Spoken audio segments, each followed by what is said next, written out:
Hello दोस्तों।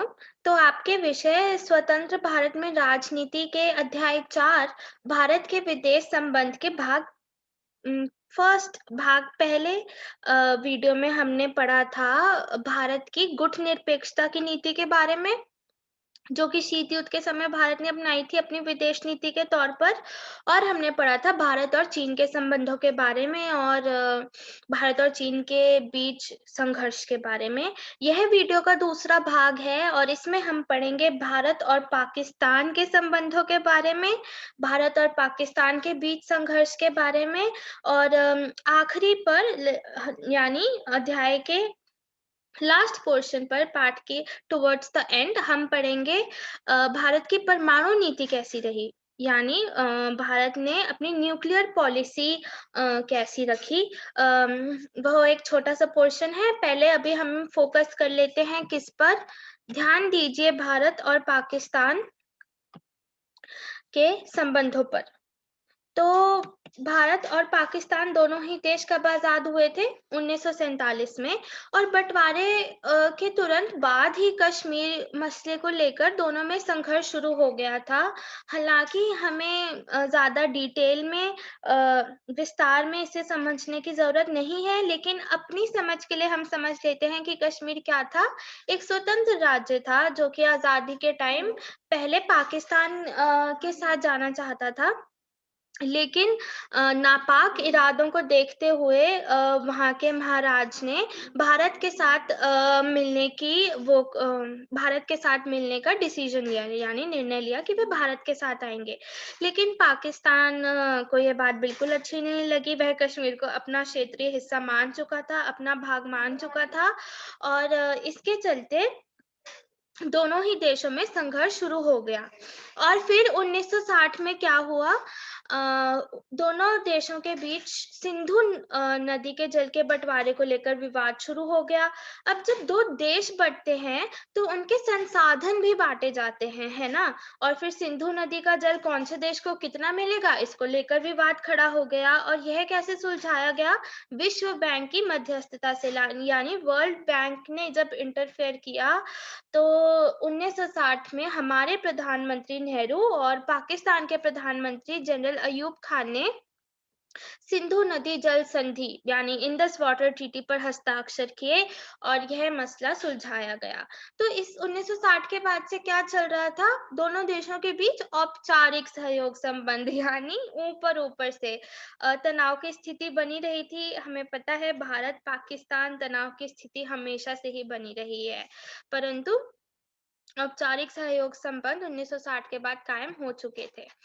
आप यहाँ पर देखिए पाकिस्तान और इंडिया, ये मैप को समझने की कोशिश कीजिए। यह हिस्सा है पाकिस्तान ऑक्यूपाइड कश्मीर, ऐसा भारत का कहना है। भारत के अकॉर्डिंग इतना, ये जो ग्रीन कलर का पोर्शन आप देख रहे हैं ये पीओके है, यानी पाकिस्तान ऑक्यूपाइड कश्मीर। ये लाइन ऑफ कंट्रोल है। हमने पिछले वीडियो में पढ़ा था कि ये जो अक्साई चीन इलाका है 1962 में चीन ऑलरेडी कब्जे कर चुका था।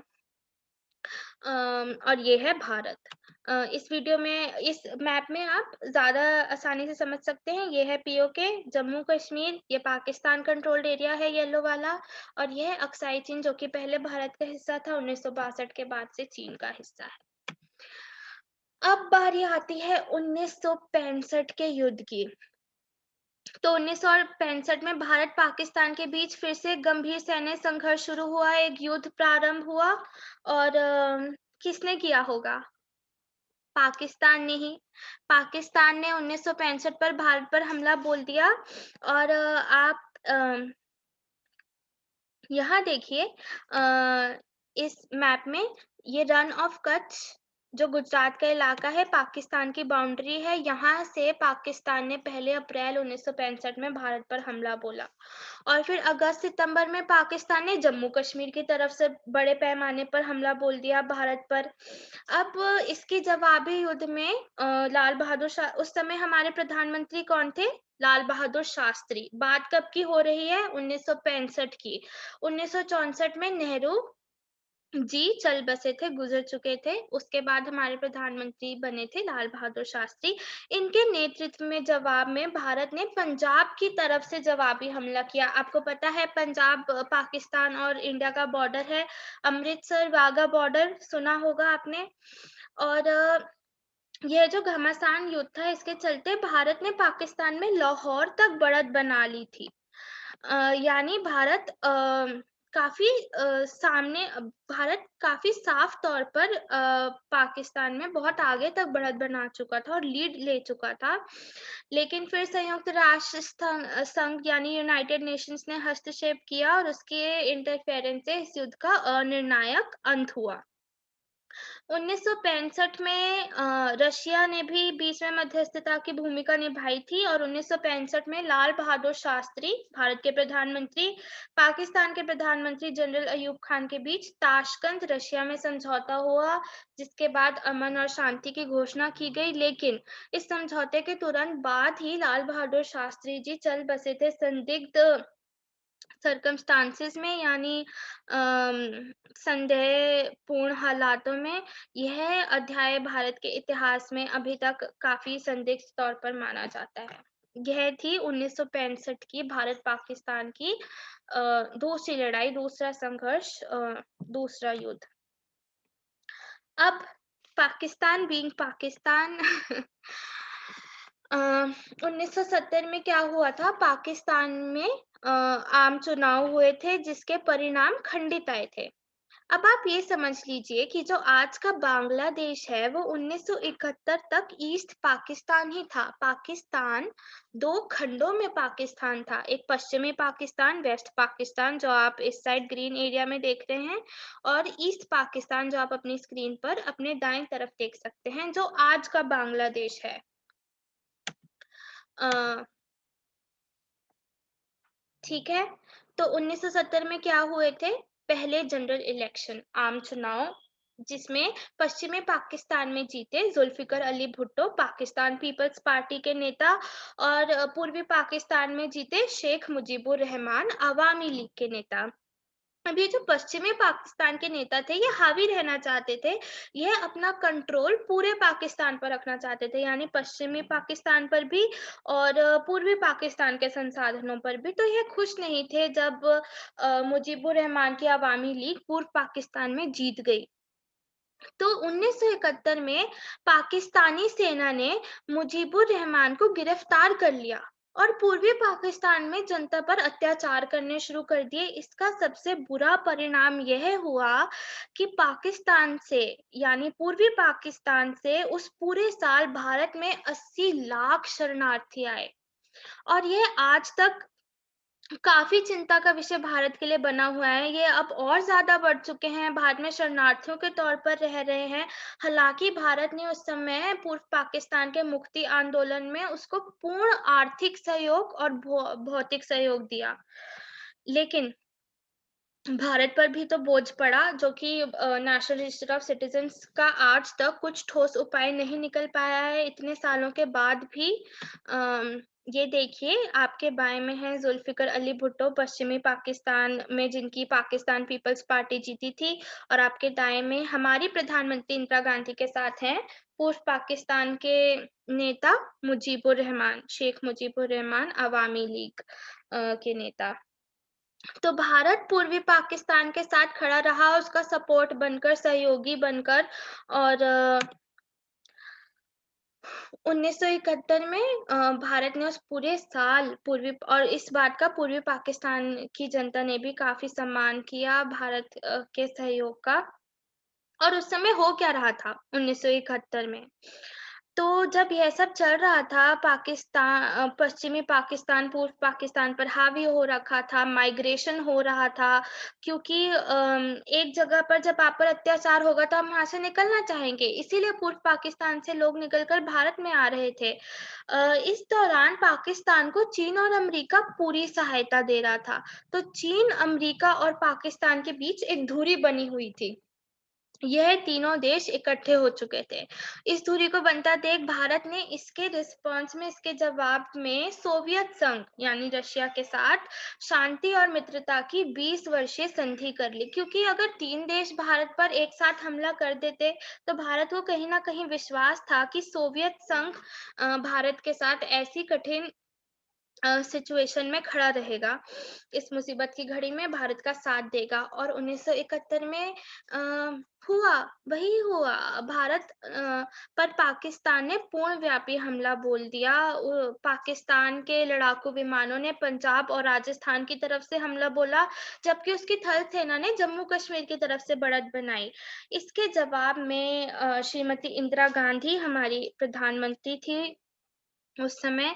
इसके जवाब में भारत अपनी थल सेना, वायु सेना एवं जल सेना के साथ पाकिस्तान पर ऑल आउट चली गई और सिर्फ 10 दिनों के अंदर ढाका, जो कि अब बांग्लादेश की कैपिटल है, उस समय काफी प्रमुख प्रांत था, पूर्व पाकिस्तान का प्रमुख शहर को 10 दिनों के अंदर चारों तरफ से घेर लिया भारतीय सेना ने।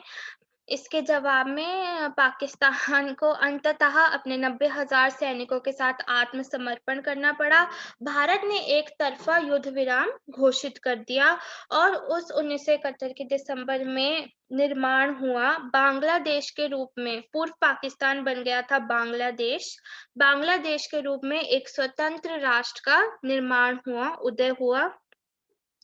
और फिर जुलाई 1972 में साइन हुई, हस्ताक्षर किए गए शिमला अग्रीमेंट पर, शिमला समझौते पर, जो कि जुल्फिकर अली भुट्टो पश्चिमी पाकिस्तान के प्रधानमंत्री और हमारी प्रधानमंत्री इंदिरा गांधी के बीच हुआ, जिसके बाद फाइनली अमन और शांति की घोषणा की गई। तो थोड़ा-सा पढ़ लेते हैं भारत की परमाणु नीति के बारे में। यह आपके अध्याय का लास्ट पोर्शन है, आखिरी भाग है। तो नेहरू के नेतृत्व में भारत जो था वो विज्ञान और प्रौद्योगिकी पर काफी विश्वास रखता था, लाइक दृढ़ निश्चय रखता था। तो भारत उस समय विज्ञान यानी साइंस, इंडस्ट्रियलाइजेशन, डेवलपमेंट, एक्सपेरिमेंटेशन, इन सब चीजों पर विश्वास रखता था। औद्योगिकरण यानी इंडस्ट्रियलाइजेशन। तो होमी जे भाभा के नेतृत्व में भारत 1940 से ही अणु ऊर्जा यानी एटॉमिक एनर्जी पर काम कर रहा था। अब हमें पता है कि बड़े पावर प्लांट्स, इलेक्ट्रिसिटी प्लांट्स, जो बड़े-बड़े उद्योग होते हैं, उनको चलाने के लिए अणु ऊर्जा काफी काम आती है। तो नेहरू जो थे वो परमाणु हथियारों के खिलाफ थे। परमाणु हथियारों के खिलाफ क्यों थे? क्योंकि 1945 में हमें पता है जब अमेरिका ने जापान के हिरोशिमा नागासाकी पर परमाणु बम फेंके थे, तो वहां पर कितनी बर्बादी हुई थी। परमाणु बम का मतलब था बर्बादी, डिस्ट्रक्शन। इसीलिए नेहरू जो थे परमाणु हथियारों के खिलाफ थे, लेकिन दुनिया के कई विकसित और शक्तिशाली देश जो अणु शक्ति और परमाणु शक्ति संपन्न थे। हालांकि जैसे कि संयुक्त राष्ट्र संघ के कई स्थायी देश यानी परमानेंट मेंबर्स जैसे अमेरिका, रूस, फ्रांस आदि, उस समय की ये बात थी कि इन सब देशों में होड़ लग चुकी थी परमाणु बम इकट्ठे करने की, क्योंकि परमाणु बम होना यानी शक्ति होना। आप शक्तिशाली होंगे, आप कभी भी किसी देश को कुछ ही मिनटों में बर्बाद कर सकते हैं परमाणु बम से। इसीलिए भारत जो था वो परमाणु हथियारों के खिलाफ था। लेकिन फिर 1964, लेकिन अणु शक्ति हमें फिर अपने डेवलपमेंटल विकासशील उद्देश्यों के लिए भी चाहिए होती है। 1964 में चीन ने भी सफल परमाणु परीक्षण कर लिया, परंतु 1968 से क्या हुआ कि जो स्थायी देश थे यानी परमानेंट मेंबर्स थे यूनाइटेड नेशंस के, संयुक्त राष्ट्र संघ के, इन्होंने अन्य देशों पर यानी जो थर्ड वर्ल्ड कंट्रीज हैं, अभी विकासशील देश हैं, इन पर परमाणु अप्रसार संधि थोपनी चाहिए। परमाणु अप्रसार संधि क्या थी? न्यूक्लियर नॉन प्रोलिफरेशन ट्रीटी, जिसका यह मतलब था कि यह सब वो देश चाहते थे, विकसित देश, कि यह देश हस्ताक्षर करें इस संधि पर। क्या हस्ताक्षर करें? कि हम अपने पास परमाणु ऊर्जा नहीं रखेंगे, हम अपने पास एटॉमिक बॉम्ब्स नहीं रखेंगे। और यह क्या है?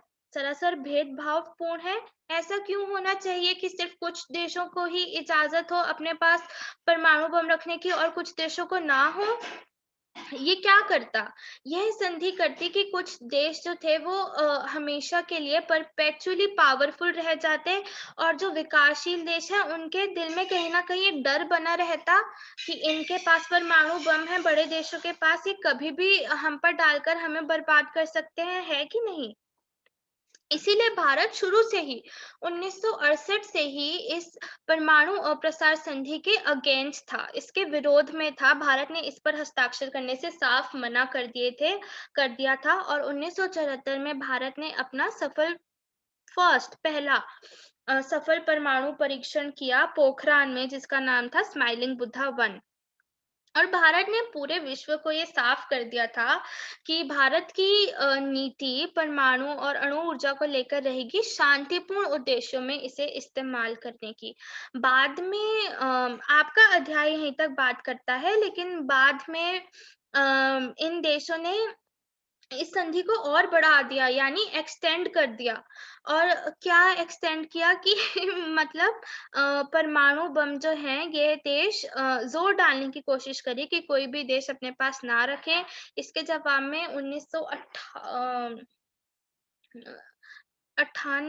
98 में 1998 में भारत ने अपना दूसरा सफल परमाणु परीक्षण किया पोखरान 2। और इसके तुरंत बाद पाकिस्तान ने भी परमाणु परीक्षण किया, जिसका मतलब ये था कि उसके पास भी परमाणु ऊर्जा थी। लेकिन भारत ने परमाणु अप्रसार संधि पर हस्ताक्षर करने से हमेशा से ही मना कर दिया था, क्योंकि यह संधि भेदभावपूर्ण थी।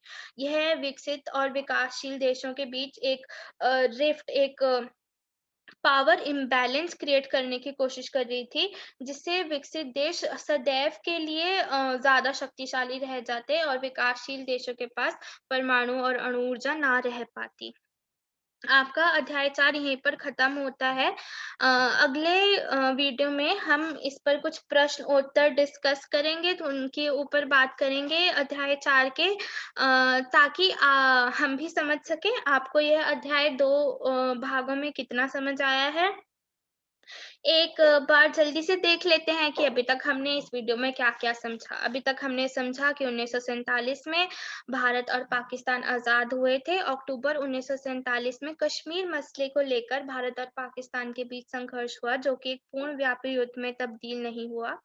1965 में पाकिस्तान ने भारत पर फिर हमला किया, जिसके जवाब में भारत पाकिस्तान में बहुत आगे तक बढ़त बना चुका था, लेकिन संयुक्त राष्ट्र संघ की मध्यस्थता से यह युद्ध निर्णायक रहा। फिर 1970 में पाकिस्तान में हुए जनरल इलेक्शंस, आम चुनाव, जिसके चलते पाकिस्तान में आंदरूनिक अस्थिरता बन चुकी थी, इंटरनल इम्बैलेंस हो चुका था। पूर्व पाकिस्तान से 80 लाख शरणार्थी भारत में आ चुके थे और वहाँ पर मुक्ति आंदोलन शुरू हो चुका था, जिससे भारत ने पूर्ण सहयोग दिया। इसके चलते 1971 में भारत और पाकिस्तान का तीसरा युद्ध शुरू हो गया और भारत इसमें विजय रहा। इसके परिणाम स्वरूप बांग्लादेश का एक स्वतंत्र राष्ट्र के रूप में निर्माण हुआ।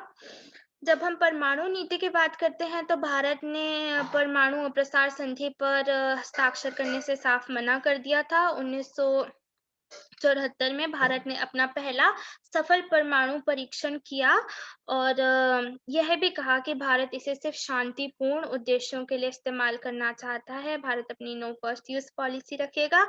आपका अध्याय यहीं तक बात करता है 1974 तक। हालांकि इसके बाद आप फिर पढ़ेंगे अपने अन्य अध्यायों में कि भारत और पाकिस्तान के बीच संघर्ष जारी रहा, अभी तक जारी है, हाल ही तक जारी है।